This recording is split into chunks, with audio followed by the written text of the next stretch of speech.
Hey guys, it is Friday, which means we're going to dig into some of the biggest stories of this week and let you know what we think about them and encourage you to let us know what you think about them as well in that comment section. What a sentence. Let's get started.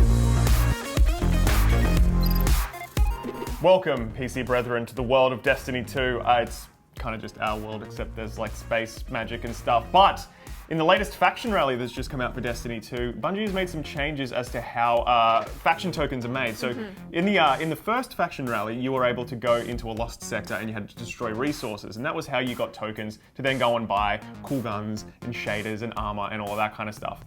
Now, because there was an exploit in the first one, where you could run the same lost sector over and over and get tokens quite easily, they changed it so now the only way to get tokens at the end is to open the chests that are at the end of a lost sector, which is basically just like a dungeon. There's basically a new loot cave in the Winding Cove on Earth, where if you go in and run the lost sector, you can get to the end, you can open the chest after you destroy the boss, and then you can just walk outside, go until you get the Winding Cove flavor text, go back in, no enemies will respawn, and you can open that chest again, and you can just get faction token after faction token. So if you are playing Destiny, I'm not. I've been too busy. You've seen all the games come out, you got Mario, you got Wolfenstein, I've been busy playing all that stuff, but it looks like you can now get your hands on oodles and oodles of faction tokens, have a Scrooge McDuckian vault of faction tokens. It is worth mentioning this exploit was found a couple of days ago. We're not 100% sure if it's still working, but let your friends know down in the comment section, and if you want to use exploits, it's your game.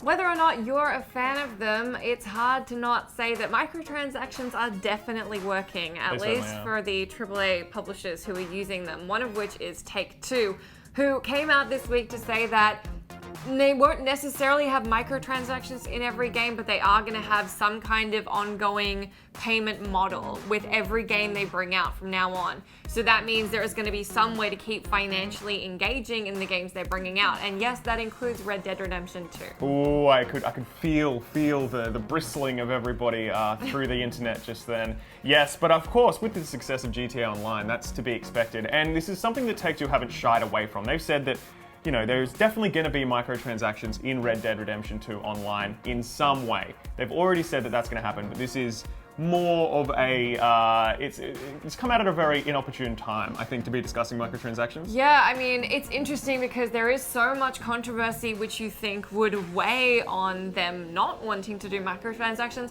but at the same time, what everyone has to understand from their perspective, whether we like it or not, which a lot of us don't, is that Take-Two revealed that 42% of their net bookings for the last quarter came from microtransactions. And I also... So that's revenue. Let me play devil's advocate here.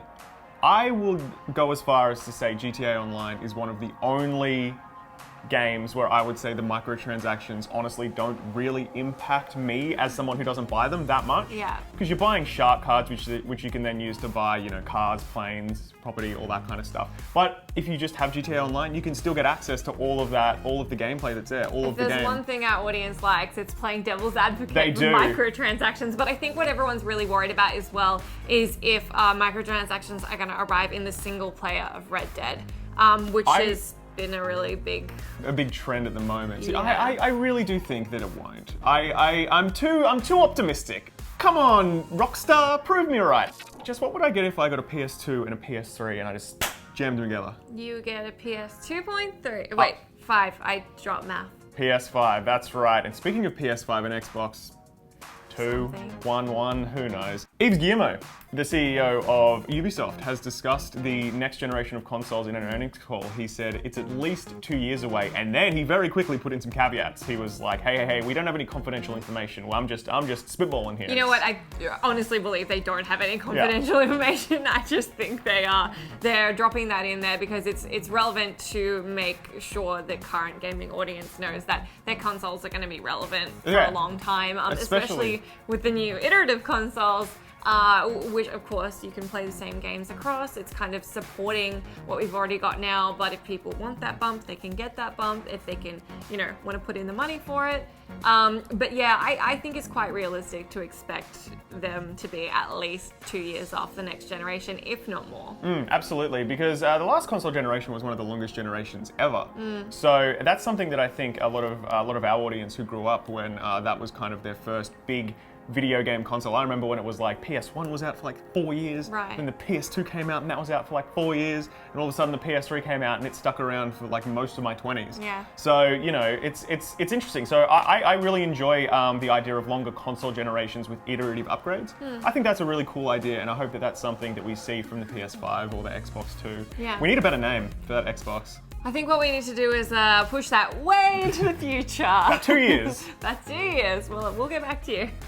That is everything we have for you this week. Do let us know what you thought about today's stories or any of this week's stories down in that comment box. And be sure to have a good weekend, because we're not going to see you till Monday. We're not going to see you till Monday. And don't forget, next week is the time when GameSpot's going to be doing Extra Life. Yes. So please tune in next weekend, 72 hours of video games, all for the children. So much is a lack of sleep and so many pixels hitting our eyeballs. It's going to be great. We hope to see you there. I've gone blind. I've gone blind from so many games.